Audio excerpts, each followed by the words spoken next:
2 kuud tagasi asetasime siinsamas Lääne-Viru jäätmekäitluskeskuse nurgakivi ja käesolev projekt on Lääne-Viru elanike jaoks suure tähtsusega. Nimelt 2009.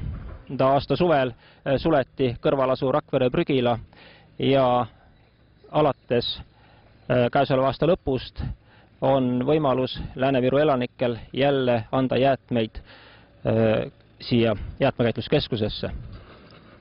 Käesoleval hetkel käivad ehitustööd ja loodame, et planeeritud tähtajaks aasta lõpuks ka ehitus valmib. Käimas on platsil liivaluse ehitustööd, olmehoone ehitustööd ja kaalumaja ehitustööd. Töödega oleme graafikus, tõsisemaid tagasilööke ei ole olnud.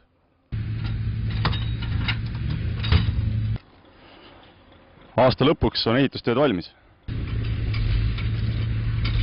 Käesoleva projekti elluviimiseks on kaasatud Euroopa Liidu toetusraha, nimelt Ühtekuuluvusfondist eraldas Keskkonnauuringute Keskus KIK 36,1 miljonit krooni.